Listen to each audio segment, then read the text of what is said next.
What is going on, Nuggets Nation, NBA fans? My name is Tom Leuthner. Welcome back into Nuggets Today, presented by Fan Arch. Like I said, I think that every day for the last 3 or 4 days, we're going to have a different background at this point for the last couple episodes, just because I am going around a lot from work to traveling to moving.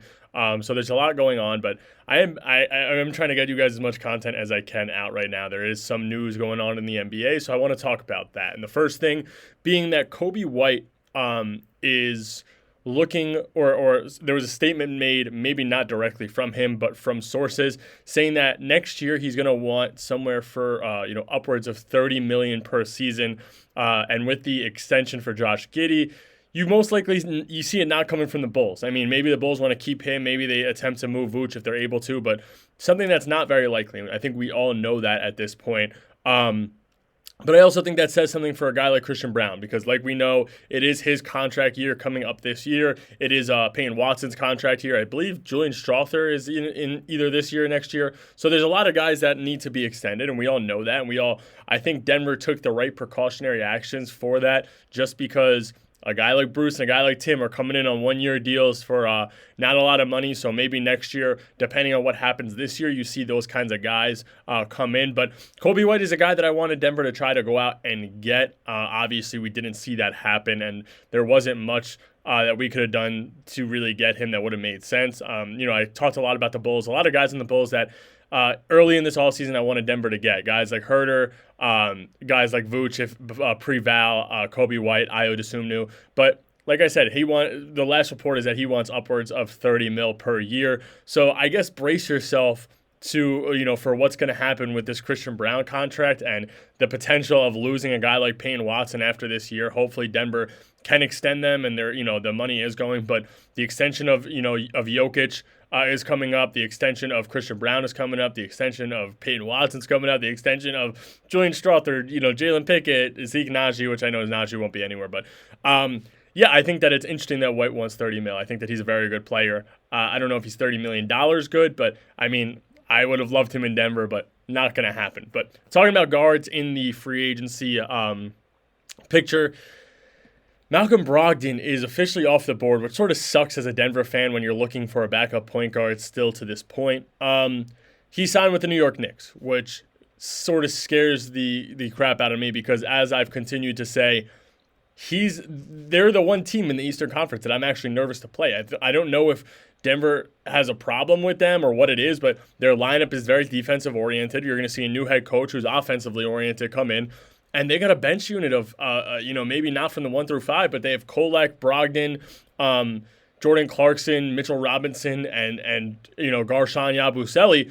Their team is legit. I think that Denver is also legit, but this is something that, like I said, as a Denver fan, you hate to see. It's very funny because yesterday I was in one of the groups I'm a part of, and we were talking about if you could see Malcolm Brogdon being a guy who is almost all but done when it comes to going to the Warriors, because obviously that whole saga is continuing, and I'm going to get to that in a little bit. But I was told by one of the guys who usually has some inside information that you won't see Brogdon sign with the Warriors, and there's a lot going on there, and he's not all but done. So we talked about the guys during free agency, and Malcolm Brogdon was a name that we continued to talk about, and literally 5 minutes later, I saw the report that the Knicks got Malcolm Brogdon. So it sucks to see, because, like I said, Denver still needs to bring in a backup point guard or a guy that can really help that position. I think that there is the opportunity to, like I continue to say, we'll see what happens with Kessler Edwards, and maybe they just play that point guard role through their bigs with Jokic and Val, and you see them sort of handling the ball. Maybe Cam Johnson plays with that second lineup, and he's the backup point guard with Bruce scooting down to the 2.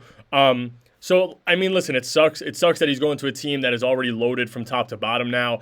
Maybe they're missing one bench piece, but we also may see Tyler Kolek be traded at this point, or maybe Deuce McBride is traded at this point. Another guy I forgot to even mention on their bench, but they're loaded, and Malcolm Brogdon makes them even better. And I think that if I had to make my prediction right now, I would say it would be a Knicks versus Nuggets NBA Finals, or at least that's what I'm hoping for, because it's two powerhouses going at it, two top 5 centers going at it. Obviously you get a top point guard in Jalen Brunson. You have a mid to high tier point guard in Jamal Murray, but something I would like to see. So hopefully, fingers crossed that ends up being the matchup in the NBA Finals this upcoming year. Now, I want to talk about Daron Holmes. I want to revisit because Ryan Blackburn is doing his breakdown of every player for this upcoming season, and I really appreciate it because I love reading all of what he has to say. Everything that he has to say. A very knowledgeable guy, and his thoughts for Daron Holmes is that he's going to be the 11 man for Denver, which I don't hate, but I also don't love. I know that it's not the coach coming out and saying so, and I'm also not really disagreeing with him. But I think as a fan who's super excited to see his rookie year, which is something he stated that all these fans are going to be so excited to see Daron Holmes' rookie season. I'm so excited, and I do agree with the way the rotation is going to be played, but I also wish we were able to see a legitimate 11-man rotation. He made a good point. Denver is probably going to have a very strong 10-man rotation when everybody's healthy, and Daron's going to be right outside of that. He will crack some minutes, but I don't think he finds himself maybe a full rotational spot unless they want to experiment. He's going to play the 4, and P. Watt goes up to the 3, and you see, like I continue to say, maybe a bigger lineup off the bench, but he's going to be a guy who's going to get those 4 and 5 minutes. He's obviously ahead of Zeke Naji.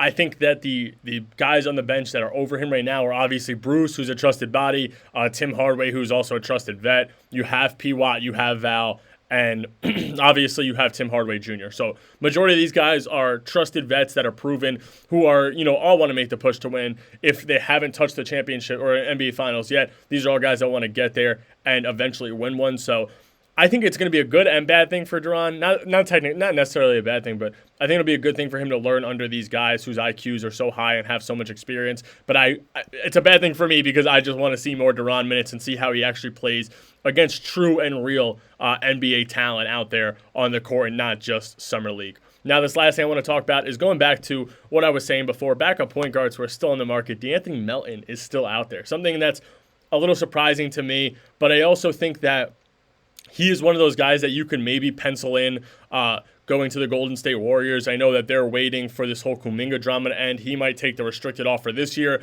just so he could be an unrestricted free agent next year. And, teams are going to have a lot more money with a lot of guys whose rookie deals are ending or, guys whose contracts are officially up. So I think that once that whole dilemma is resolved, you may see a guy like DeAnthony Melton pencil in the contract for the Golden State Warriors along with Al Horford. But there are still some guys in the free agency that I want to talk about. I would love for Denver to grab a guy like Melton because when he is healthy, he'd be a massive pickup for Denver.